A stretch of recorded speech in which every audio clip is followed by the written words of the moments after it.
L'Algérie que nous aimons tant, et avec laquelle nous partageons tant d'enfants et tant d'histoires, entre dans une histoire qui la déshonore. La France devrait oublier que l'Algérie était autrefois une colonie. C'est une crise diplomatique, une crise politique extrêmement importante entre la France et l'Algérie. Mes salutations à toutes et à tous, et merci d'être là pour comprendre ce qui se joue réellement derrière cette affaire qui agite les plateaux télé français. Ce qui se passe aujourd'hui n'est pas seulement un épisode médiatique de plus. C'est un tournant. Un moment où les masques tombent, où le rapport de force change, et où l'Algérie montre, sans élever la voix, qu'elle n'est plus le pays qu'on croyait pouvoir façonner de l'extérieur. Dès les premières minutes, un détail frappe. Pour la première fois depuis longtemps, les médias français ne dominent plus le récit. Ils le subissent. Les voix vacillent, les regards se crispent. On ressent une tension nerveuse, une fébrilité inhabituelle. Les éditorialistes parlent plus vite, plus fort, comme s'ils tentaient d'étouffer une vérité qui leur échappe. Cette ambiance électrique, presque chaotique, démontre une inquiétude profonde. Quelque chose leur échappe, et ce quelque chose vient d'Alger.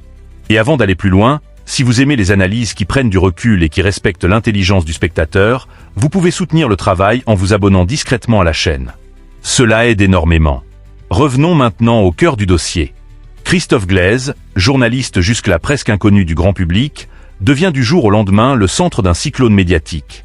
Pour comprendre pourquoi, il faut regarder les faits tels qu'ils sont. Glaise entre en Algérie sous couvert d'un séjour professionnel banal. Mais rapidement, les services de sécurité détectent des comportements qui dépassent largement la simple collecte d'images ou de témoignages. Rencontres ciblées, communication sensible, liens avec des groupes suivis depuis longtemps. Rien n'a été improvisé. Rien n'a été décidé dans la précipitation. Tout repose sur un travail patient, minutieux, documenté. L'arrestation n'est donc pas un caprice politique, mais une procédure fondée sur des éléments concrets. Et c'est précisément là que le récit médiatique français commence à vaciller. Car au lieu de constater des faits, les plateaux télé se transforment en arènes de tempête. Les mots sanctions, affront, humiliation, riposte deviennent des refrains. Comme si la neutralité journalistique avait disparu, remplacée par une volonté d'orienter l'opinion, de créer un climat de pression contre un État souverain. C'est ce contraste qui frappe le plus. D'un côté, Paris s'enflamme. De l'autre, Alger reste calme. Pas une déclaration précipitée, pas un commentaire impulsif, pas un geste spectaculaire. Juste un silence maîtrisé. Un silence qui étonne, qui agace, et qui finit par inquiéter. Ce silence, et c'est là toute la subtilité, n'est jamais une absence. C'est une posture. Une stratégie. Une manière de rappeler que la justice algérienne suit ses propres règles, et que la souveraineté du pays ne se négocie pas dans le vacarme de plateaux télévisés. Et si cette approche sobre et ferme vous semble importante, vous pouvez penser à vous abonner pour rester informé. C'est un geste simple, mais qui fait la différence. Plus la France parle, plus le silence algérien prend de la valeur. Ce n'est pas seulement un refus de céder à la pression, c'est un message adressé au monde.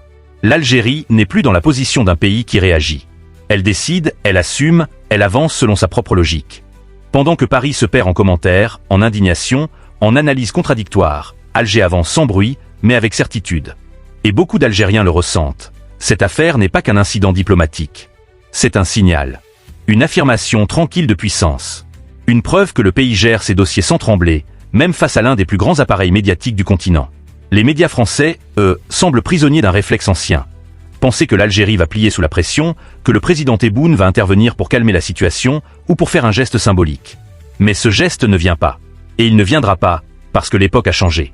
Les règles du jeu ont changé. Et surtout, les Algériens ne sont plus les Algériens d'hier. Le pays a mûri. La conscience nationale s'est renforcée.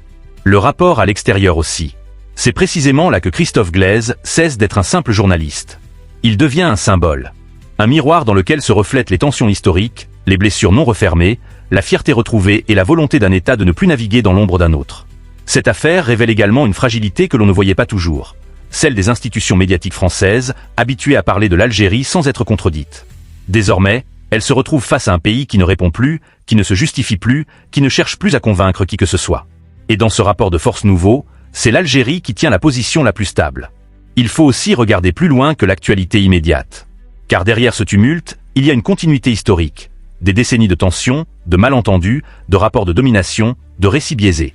Chaque mot lâché dans les studios parisiens vient réveiller quelque chose de profond, de sensible, de jamais vraiment soldé. Mais cette fois, la réaction n'est pas la colère, ni l'émotion. C'est la maîtrise. Et cette maîtrise dérange. Le spectateur attentif comprend rapidement que ce dossier dépasse largement un homme. Il devient un symbole d'un changement d'air. L'Algérie n'est plus un sujet de débat. Elle est un acteur stratégique qui impose ses lignes, son rythme, ses décisions.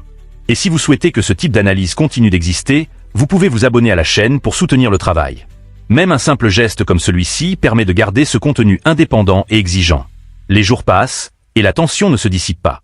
Au contraire, elle évolue. Paris parle encore, toujours plus fort. Alger écoute, observe, et continue d'avancer. Deux capitales se font face, deux rythmes, deux visions du monde. L'une agit dans l'urgence, l'autre dans la durée. Et entre les deux, une question se pose, presque comme une poésie froide. Qui cédera en premier? Le bruit ou le silence? Chaque nouvelle intervention médiatique française semble renforcer la posture algérienne.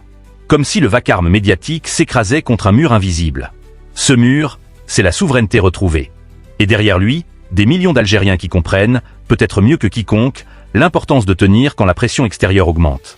Car l'Algérie, malgré les défis, reste fidèle à une constante.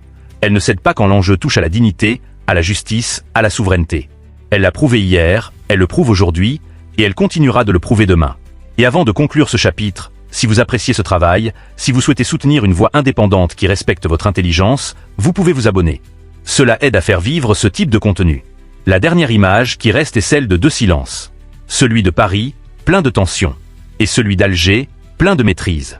Dans cet espace, dans cette tension suspendue, se joue une part de l'avenir diplomatique, politique et médiatique entre les deux rives. Un avenir où l'Algérie avance avec assurance, où elle impose son rythme, où elle montre qu'elle est plus qu'un pays observé. Elle est un pays qui décide. Et pour ceux qui regardent, attentifs, ce moment restera peut-être comme le début d'un tournant. Le début d'un récit où l'Algérie n'est plus seulement un sujet d'analyse, mais une force qui impose son cadre, sa logique, son influence.